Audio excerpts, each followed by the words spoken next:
And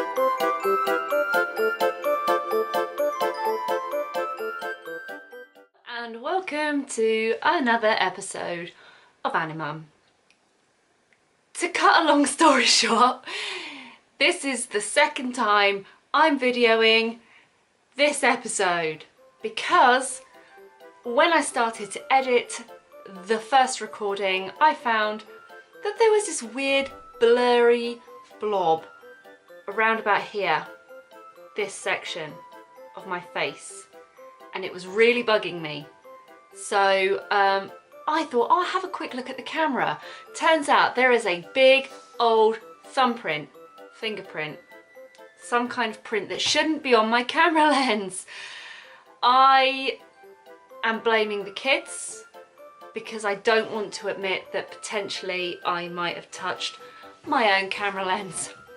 So anyway, let's do this all over again, which is the first time for you guys and the second time for me.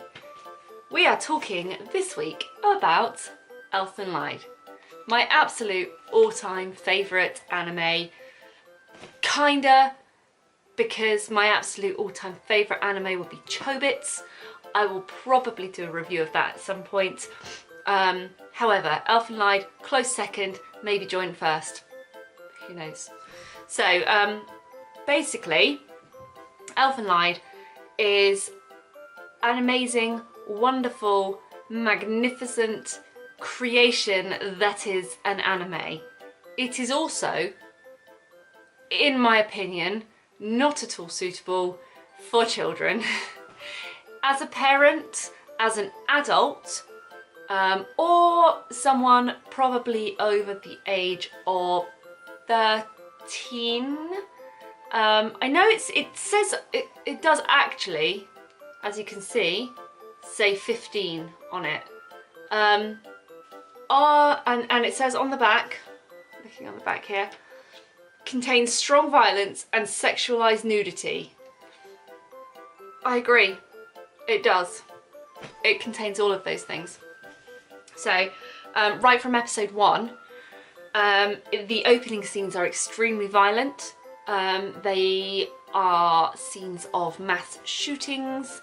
They are scenes of severing of limbs and decapitation, and lots of gore, lots of blood, lots of violence. There's also scenes of nudity, lots of scenes of nudity.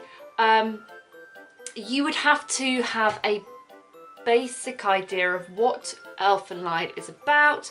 On the back it says, Lucy is a beautiful young mutant, is bred by the government to be an ultimate weapon. Armed with unfathomable powers, she escapes her handlers but loses her memory in the process.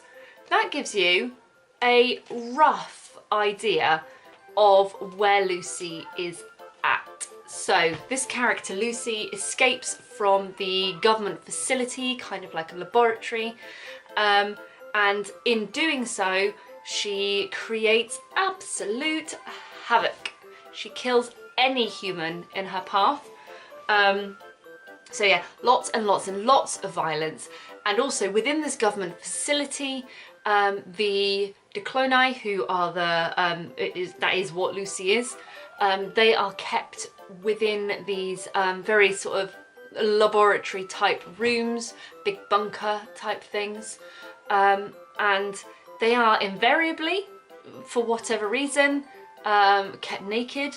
So there are scenes of nudity, lots of boobies, and yeah, so nudity, violence. Episode 1 got 2 things already. Loads of swearing, tons of swearing, to be honest. It all comes hand in hand. Nudity, violence, swearing. Episode 1, haven't even got any further in than that. So episode 2, I'll go through it like, you know, I've got my list of things which I've noted along the way. The first, second, third, fourth, however many times I watched it in years gone by, I was watching it purely from an enjoyment point of view. This time I've gone through watching and making notes as I am getting into the habit of doing. So, episode 1, as I've said, starts off as it means to go on.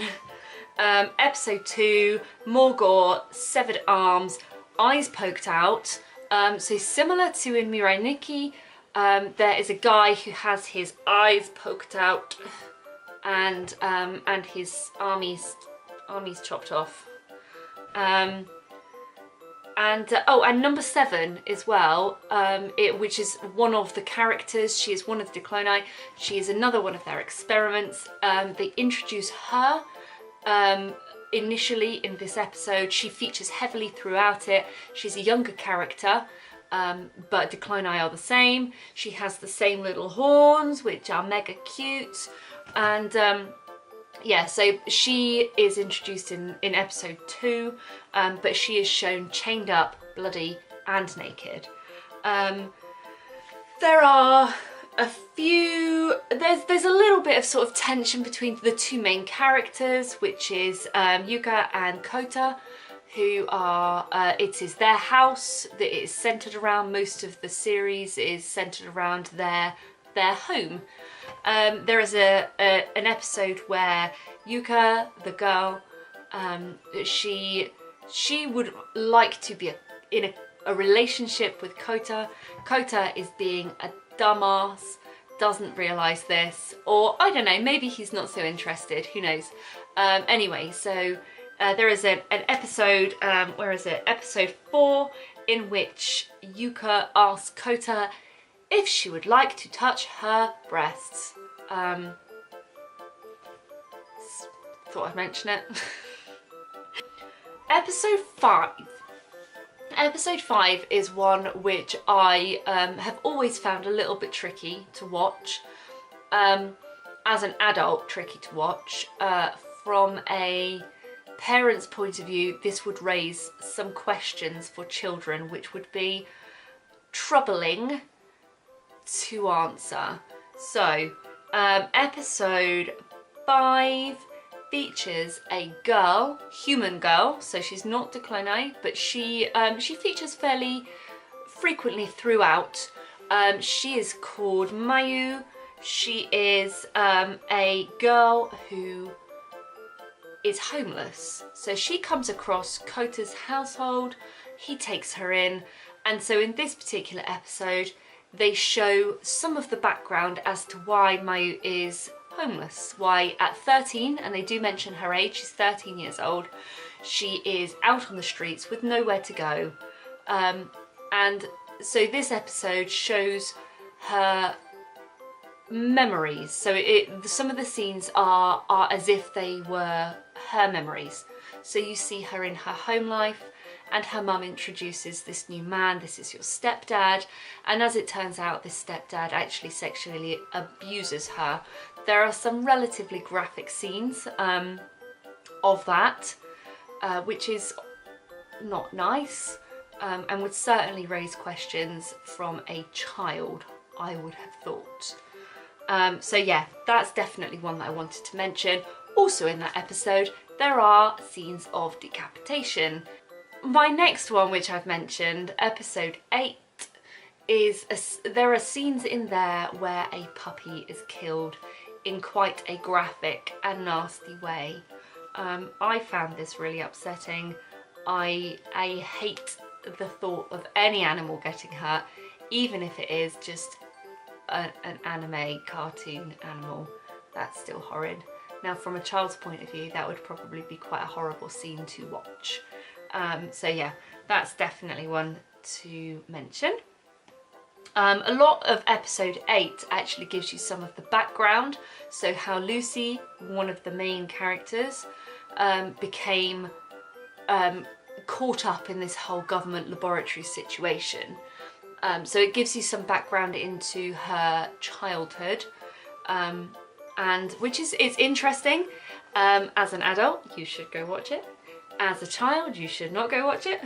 And if you're a child, you should definitely say to your mum or dad, parent, carer, please watch Animom's review before I watch this. So yeah, that's pretty much it. It's only 13 episodes long. So it's not a big one at all. So yeah, you should definitely go watch it. Give it a watch. It's, in my opinion, a really, really, really good starter anime. If you are a bit sort of like, oh, I'm an adult and I don't want to watch cartoons, don't think of it as cartoons. Watch this. The story, the plot is actually really, really good. Get your head past the fact that it's a cartoon and watch it, because it is definitely a good one. So yeah, that is my parental review slash advice. I've not really advised you on anything, for Elfen Lied. Gets a definite thummies uppies for parents, and a very sad wah, wah, wah, thumbs down for kids. Kids, no watching. So yeah, next week there will be no review because me and you, via the camera, are going to London. So this time next week, it will be Monday as it is today, I will be editing all of the lovely stuffs from London. So yeah, I'm not sure if I'm training it or carring it yet. I haven't decided which will be easier. Both of the girls are coming with me. So it will be their first big convention. I'm really excited. So yeah, I will see you next week. I have been your friendly neighbourhood animum. Bye!